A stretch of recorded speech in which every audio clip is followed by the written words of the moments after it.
One of my top performing stocks over the last decade is Axon, and there are some great reasons that the company has grown as much as it has. 27% compound annual growth rate over the last decade. But there are three charts that I think really explain the company's strategy and growth. And that's what I want to dig into today. My name is Travis Hoium. Thanks for watching Asymmetric Investing. Please subscribe here on YouTube for all my content. And thanks to this video sponsor of the Motley Fool, check out fool.com/ASYM for their top 10 stocks to buy right now. And I want to start today with a look at the company's oldest products, and that is the Taser itself. Tasers aren't necessarily what you might think of from Axon right now because the body camera and the SaaS software the company has made has really been the company's growth driver. But you can see here that Tasers are still a phenomenal business for Axon. Grown more than 5x over the last decade from $109 million in revenue to $588 million in revenue, compound annual growth rate of 17%. So a lot of companies would love to have that kind of growth rate. Axon has that with the aging business of Tasers. This used to be the company's namesake, didn't change that name until a few years ago when body cameras were really evidently going to be the future of the business. And now Tasers are kind of an ancillary product that are included with those body cameras. But let's not forget that this is still the foundation of Axon, still a very profitable business for them, and it continues to grow at a phenomenal rate. The second segment is probably something you know Axon for, and that is its software and sensors. This includes body cameras, cameras that go into fleet vehicles, cameras that clip onto glasses. There are a bunch of different sensors, as they call them. And then the software that goes along with them really started with just cloud storage, but now it's an entire interface for the law enforcement ecosystem. So officers can upload their data when they're done with a shift. That data can then go to prosecutors or defenders. And as we've seen on social media, a lot of this footage is shared with the public as well. So this is what the business looks like.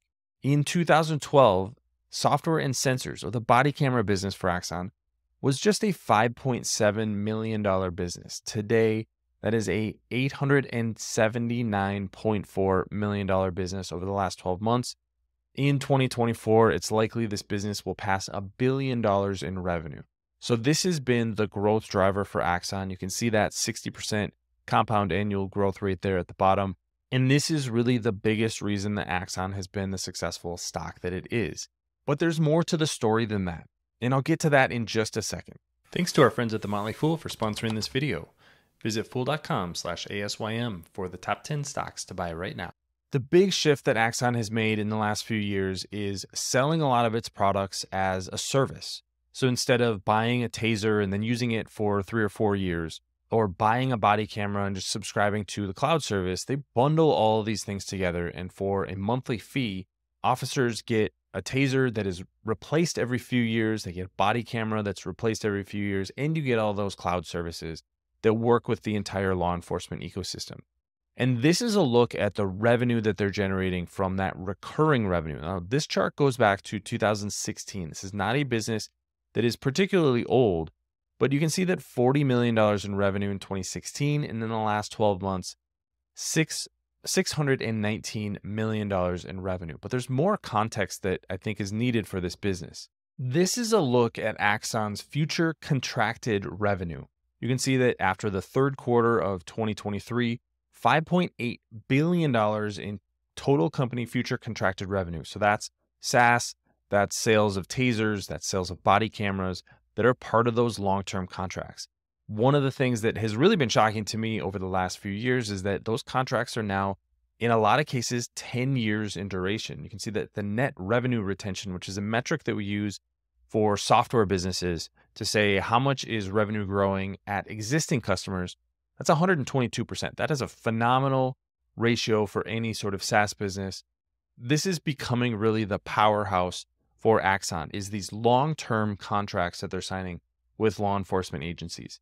And it's becoming a bigger and bigger piece of the business. This is some of the SaaS annual recurring revenue data that I talked about earlier, but total revenue tied to subscription bundles. 2018, that was 55%.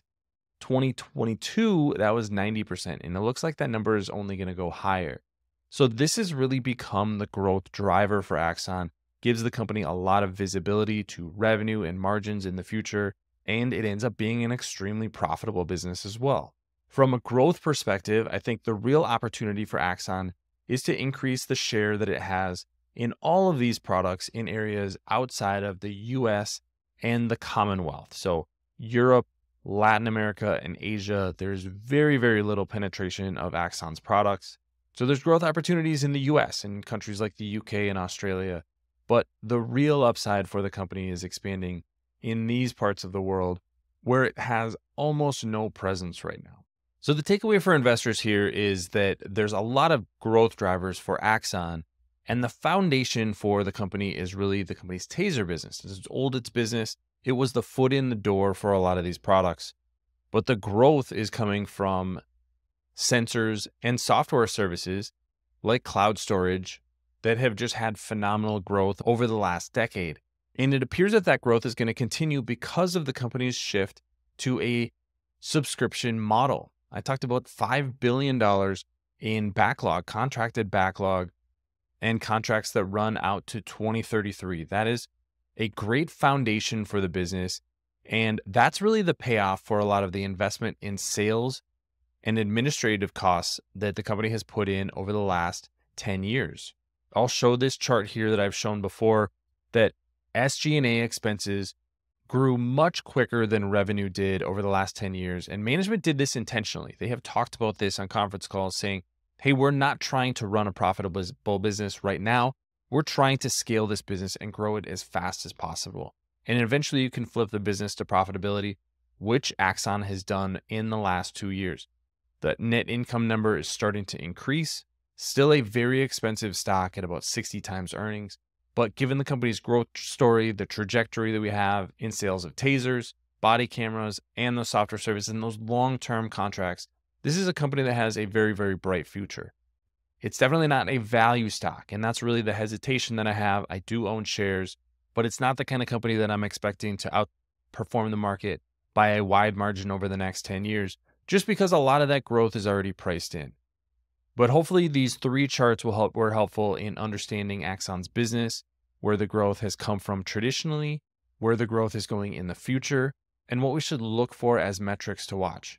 Some of the things I'm watching are the contracted backlog, the margins in the software and sensors business, and can Axon scale into new markets? Has a relatively high market share in the US, in Canada, Australia, in the UK, but there's a lot of opportunity for growth outside of those countries. So if this is going to be a company that's going to continue to grow at 20+%, they're going to have to get some penetration in those markets. And that's something that investors are going to want to watch for. But what did you think about Axon and the charts I showed today? Leave your comments in the comment section below. Don't forget to subscribe to Asymmetric Investing. Thanks for watching, everybody. See you here next time.